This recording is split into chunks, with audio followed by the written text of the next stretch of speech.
Mambo vipi Swahili community, kama kawaida hujaangalia movie mpaka uangalie, na leo tunakusafirisha moja kwa moja mpaka Korea. Picha ni The Hidden Face ya mwaka 2024. Basi kuwa nami mpaka mwisho.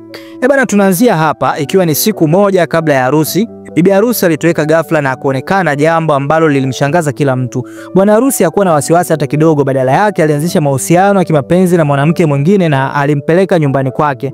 Hakuna alielewa mambo yalivyokuwa yakienda, lakini siku moja Seung-jin aliporejea nyumbani aliona video kutoka kwa mchumba wake Soo-yeon kwenye kompyuta yake, na katika video hiyo Soo-yeon alisema kuwa alikuwa safarini kuelekea Marekani kwa sababu alikuwa amepoteza imani ya ndoa yao.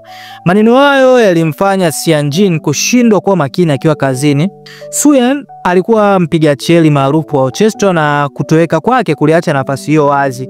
Kiongozi wa kikundi hiko cha muziki alikuwa ni mama yake Soo-yeon, na kuwa na wasiwasi. Alidhani kuwa Soo-yeon alikuwa na hasira tu na angejirudi muda si mrefu. Alimwambia Seung-jin atafute mbadala wake, yani mbadala wa Soo-yeon haraka sana. Siku moja mdada mmoja kwa jina la Miju alijitokeza kwa ajili ya interview ya kazi iliyokuwa imetangazwa. Alikuwa mrembo mwenye mvuto na pia rafiki wa Soo-yeon.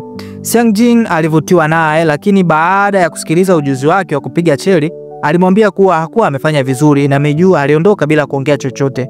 Hata hivyo, Seung-jin alikuwa amevutiwa na mwanamke huyu, na aliporudi nyumbani alianza kupekua akaunti ya kijamii ya Miju na kuanza kuangalia picha zake. Aliamua kumtembelea Miju na alipomuomba msamaha kwa tabia yake aliyoionyesha awali, na alimwambia kwamba alipenda upigaji wake wa cheli na akamwalika ajiunge na kikundi chao cha orchestra. Miju alikubali na akawa mpiga cheli wa kundi hilo. Seung-jin alianza kumsahau mchumba wake aliyepotea na alianza kumpenda Miju. Siku moja wakiwa wametoka mazoezini, gari la Miju liliharibika. Seung-jin alijitolea kumsaidia na akampeleka nyumbani. Usiku huo walikula chakula cha jioni pamoja. Seung-jin akiwa amefarijika na tabia ya huruma ya Miju, aliamua kufungua moyo wake. Alieleza jinsi gani alivyokuwa akijihisi kila alipomuona Miju. Alielezea pia historia yake ya mapenzi ilivyoenda kombo na mpenzi wake kumkimbia na kumfanya asiwe na imani na mtu tena. Mvua ilianza kunyesha ikazidisha hali ya kimaaba. Katika mazingira hayo, upole na ukimya, Seung-jin alimtazama Miju akiwa ameloa. Hiyo ilimfanya afikirie vitu vingi sana. Si unaelewa mambo ya wanaume. Hatimaye alimpendekezea waende nyumbani kwake kwa ajili ya kinywaji. Usiku huo walikuwa wawili tu nyumbani kwake. Baada ya glasi kadhaa za divai, Seung-jin hakuweza kujizuia na alimshika Miju mkono na kumbusu. Miju alijifanya kupinga mwanzoni, lakini hatimaye naye alilegea na mwisho kiliumana. Asubuhi ilipofika, Miju alikuwa na hasira kuhusu kitendo cha jana. Alimtumia ujumbe Seung-jin, alimwambia kuwa hataki ukaribu naye tena. Lakini Seung-jin alimpigia simu na kupiga kinanda kwa huzuni.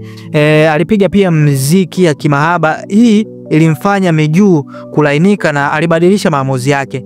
Alikumbuka upole na mahaba ya usiku uliopita na alienda tena nyumbani kwake Seung-jin. Ilikuwa imepita siku 12 tangu Soo-yeon atoweke. Mama yake alianza kuwa na wasiwasi, lakini akili ya Seung-jin ilikuwa tayari iko kwa mwanamke mwingine na hakugundua kwamba alikuwa anadanganywa. Ukweli ni kwamba Miju hakuwa tu rafiki wa Soo-yeon, walikuwa wapenzi na walikuwa wameachana hivi karibuni. Sasa tukirudishwa nyuma, miezi mitatu iliyopita, Soo-yeon na Seung-jin walikuwa wamerudi Korea pamoja. Mama yake Soo-yeon aliwanunulia nyumba walipowasili. Seung-jin alipenda hiyo nyumba, lakini hakufurahi kwa sababu alijisikia kama aliishi kwa msaada wa Soo-yeon na alihofia kwamba angeweza kupoteza kila kitu kwa urahisi. Si unaelewa tena, ukioa familia ya kishua mwanaume huwezi kuwa na amani. Kwa mama wa Soo-yeon alimdharau sana Seung-jin. Alihisi shinikizo zaidi katika uhusiano huo, lakini alipuuza. Siku moja Soo-yeon alimuona Seung-jin akiwa anaongea na mfanyakazi wa kike kwa upole, jambo lilomtatiza, na alimuuliza kwa nini alikuwa akiongea na wanawake wengine kwa staili hiyo. Seung-jin alilalamika sababu Soo-yeon alikuwa akimpelekesha kama kikaragosi. Mama yake pia alikuwa akimdharau, lakini Soo-yeon hakuona makosa yake, aliona yuko sawa tu. Sasa usiku mmoja Soo-yeon akiwa anatazama kioo alibuni mpango. Nyumba walioishi hapo awali ilikuwa ni mali ya mwalimu mkongwe wa muziki, na nyumba hiyo ilikuwa ina kioo, na kioo hiko kilikuwa na chumba cha siri ambacho Miju na Soo-yeon walikuwa wakijificha humo na kufanya starehe zao binafsi. Baada ya kuwa kwenye uhusiano kwa miaka mingi, Miju na Soo-yeon walipanga kununua nyumba na kuishi pamoja, lakini siku moja Soo-yeon alimpigia Miju na kumwambia kuwa amekutana na mwanaume ambaye anataka kumuoa, na alisema anataka maisha ya kawaida yatakubalika na jamii. Alimwambia kuwa mahusiano yao yalikuwa ya kujifurahisha, jambo lililopelekea wagombane sana. Sasa, ili kulipiza kisasi dhidi ya tabia ya Seung-jin, Soo-yeon alimuomba Miju wakutane. Alimshika mkono na kumwambia kuwa hajawahi kumpenda mtu mwingine yoyote. Alipoona Miju akianza kulegea, Soo-yeon haraka alimuuliza kama bado alikuwa na funguo za kile chumba cha siri. Miju alielewa mara moja nia yake. Soo-yeon alipata funguo na akafungua chumba cha siri. Kioo kilichokuwa ndani ya chumba kilikuwa cha upande mmoja, kwa hiyo Soo-yeon alikuwa na uwezo wa kuona kilichoendelea nje, lakini waliokuwa nje hawakuweza kuona ndani. Soo-yeon alipanga kujificha humo na kutazama kwa siri jinsi Seung-jin atakavyoumia kutokana na kutoweka kwake. Kwanza alitengeneza video kwa ajili ya mchumba wake, kisha akapakia nguo chache na vitu vya matumizi ya kila siku, na kisha alichukua funguo kutoka kwa Miju. Chumba hicho kingeweza kufunguliwa kutoka ndani tu kwa kutumia funguo hizo. Soo-yeon alipanga kukaa humo kwa siku 3, na kwa kuwa hakukuwa na mtandao ndani ya chumba hicho, muda wake mwingi aliutumia kwa kula vitafunwa. Seung-jin aliporudi nyumbani na kuangalia ile video, Soo-yeon alifurahi kumuona akiwa na huzuni, lakini alipoona jinsi Seung-jin alivyohangaika, ukweli aliamua kumaliza mchezo huo. Hata hivyo, kwa mshangao, siku alipokuja kufungua ili atoke, funguo zikagoma kufungua mlango, na kumbuka amejifungia ndani. Alipiga kelele akiomba msaada, alipiga kioo na hata kujaribu kukivunja kwa chupa, lakini Seung-jin hakuweza kusikia chochote kutoka chumba cha siri. Njaa ilimpiga hatari mpaka kufikia kula vitu vya ajabu. Siku moja Miju alikuja kwenye vila na kusimama mbele ya kioo. Soo-yeon alidhani mkombozi wake amewasili, lakini alishtuka kuona Miju akitabasamu kwa uovu mbele ya kioo. Miju alikiri kuwa alibadilisha funguo ili kumfunga Soo-yeon kwenye chumba cha siri kwa kulipiza kisasi baada ya kuachwa. Miju hata alibusiana na Seung-jin mbele ya kioo, huku Soo-yeon akitazama mchumba wake akimsaliti. Soo-yeon alijawa na hasira, akagonga kioo kwa nguvu, lakini haikusaidia chochote. Baada ya Miju alisimama tena mbele ya kioo, na mara hii alikuwa ameamua kumrithi Soo-yeon na kuwa mpenzi wa Seung-jin ili na yeye aishi maisha ya kawaida. Soo-yeon akiwa amekata tamaa, alianza kutafuta njia ya kutoka. Aligundua kuwa switch ya chumba cha siri ingeweza kudhibiti mabomba ya bafuni. Basi bana, hitilafu ya maji ilimfanya Seung-jin kumwita fundi. Fundi alipofika alisema kuwa walihitaji kuziba mabomba ya zamani na kuweka mapya. Seung-jin alikubali. Soo-yeon aliposikia hayo aliingiwa na hofu na akageuza switch kwa nguvu, na maji ya moto yakaanza kumwagika, na ghafla fundi alidhani kuwa mapepo, la kwa haraka alikimbia. Hata hivyo, Seung-jin bado hakuelewa kilichoendelea. Siku iliyofuata, mama yake Soo-yeon alisema kwamba huenda binti yake alikuwa amepotea kwa sababu hakukuwa na rekodi zozote za usafiri. Simu ya Soo-yeon ilikuwa imezimwa na kadi zake za benki hazikuonesha rekodi yoyote ya kutumika. Mama aliamua kupiga simu polisi na kumtuhumu Seung-jin, na hata alihisi kuwa huenda Seung-jin alikuwa amemuua Soo-yeon. Polisi walifika na kupekua vila nzima, lakini hawakupata kitu chochote cha kutiliwa shaka. Siku zilisonga na Seung-jin aliendelea kuishi kwa furaha na Miju, huku Soo-yeon akiwa bado amefungiwa ndani ya chumba cha siri. Lakini siku moja mama yake Soo-yeon aligundua jambo la kushangaza. Aliona mkono kwa nyuma katika video ambayo Soo-yeon aliacha. Baada ya Seung-jin kutazama kwa makini, aliona kuwa mtu huyo alikuwa amevaa bangili inayofanana kabisa na ile ya Miju. Hilo lilimfanya aanze kumtilia shaka Miju. Kwa siri aliangalia simu ya Miju na kugundua kuwa picha ya juu pale ilikuwa ni picha yao wawili, yani Miju na Soo-yeon wakiwa karibu mno. Alimhoji Miju na Miju alikiri kuwa alimsaidia Soo-yeon kutoweka, lakini alikanusha kuwa walikuwa hawana mahusiano yoyote, na pia alikataa kuwa hajui Soo-yeon alipokuwa. Seung-jin hakuridhika kabisa na majibu hayo.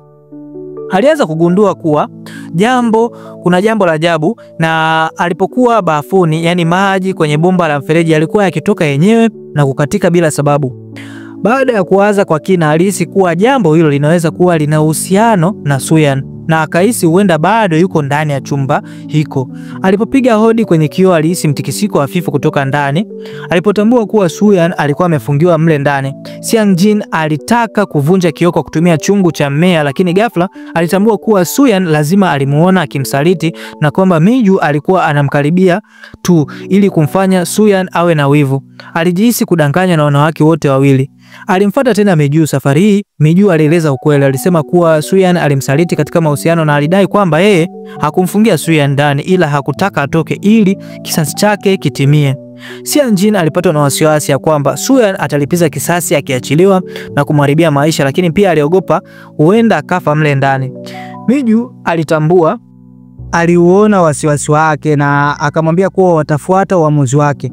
Siku iliyofuata wakati wa mazoezi ya orchestra, Seung Jin hakuweza kuwa makini sababu ya mawazo. Mama yake Soo-yeon aliliona hilo na alihisi kuwa Seung Jin kuna kitu anafahamu. Wakati akiwa anapambana na mawazo, Seung Jin alipokea simu iliyopigwa bila kupokewa na ujumbe mfupi kutoka kwa Soo-yeon. Miju pia alipokea ujumbe huo. Ujumbe ulisomeka, unajisikiaje kumsaliti rafiki yako? Seung Jin alipaniki na akasisitiza waende nyumbani waangalie chumba cha siri. Wote wawili wakakurupuka na kwenda nyumbani pamoja. Hawakujua kuwa ujumbe huo ulitumwa na mama yake Soo-yeon. Alikuwa na mashaka kuwa binti yake alisalitiwa na mchumba wake pamoja na Miju, na hivyo akaandaa mtego wa kuwajaribu. Kukosekana kwao kwenye mazoezi kulithibitisha wasiwasi wake. Wakati huu Seung Jin akawa amenasa mtegoni na kuamua kumwokoa Soo-yeon. Miju hakuwa na la kufanya ila kufungua chumba cha siri. Seung Jin aliingia kwa tahadhari ndani ya chumba chenye giza na kumkuta Soo-yeon akiwa amelala kwa udhaifu kwenye kona ya chumba na alikuwa na wasiwasi. Miju alimkimbilia Soo-yeon kumwangalia. Ghafla Soo-yeon alifumbua macho na kumkamata Miju kwa nguvu akimtingisha kwa hasira. Miju akiwa na hofu alimsihi Seung Jin waondoke pamoja, lakini tayari alikuwa amefanya uamuzi wake. Alimbeba Soo-yeon na kuondoka akimwacha Miju peke yake ndani ya chumba cha siri. Baada ya kuokolewa, Soo-yeon hakuwahi kumtaja mchumba wake wala usaliti aliofanya. Seung Jin naye alijifanya kama hakuna kilichotokea, lakini kwa upande wa Miju mambo yalikuwa mabaya zaidi. Soo-yeon alisimama mbele ya kioo akimtazama na kumkejeli mwanamke aliyewahi kujaribu kuchukua nafasi yake. Siku iliyofuata alimtembelea mwalimu wake wa zamani wa muziki na alimuuliza kama alimsema vibaya kwa Miju. Mwalimu huyo alishtuka tu na hakusema kitu. Mwishowe Soo-yeon aliamua kumwacha bila kumdhuru. Maisha yaliendelea na Seung Jin alianza kupenda sana mchezo wa gofu. Soo-yeon alionekana kumpenda mume wake, lakini kwa ndani alimchukia. Kumbe Seung Jin alipokuwa akiondoka nyumbani, Soo-yeon anachukua chakula na vinywaji kisha anaenda kwenye chumba cha siri. Chumba kile sasa kilikuwa tofauti, kilikuwa na kitanda, friji na vifaa vingine. Miju alikuwa amekubali kubaki humo kwa hiari akimsubiri Soo-yeon kila siku. Alikuwa amegeuka kuwa mtumwa wa mapenzi wa Soo-yeon na story yetu inaishia hapo. Vipi? Alaumiwe mme au rafiki? Dondosha comment na lije ili lakini usisahau pia kusubscribe ili kuweza kutupa nguvu zaidi. Picha ni Hidden Face ya 2024.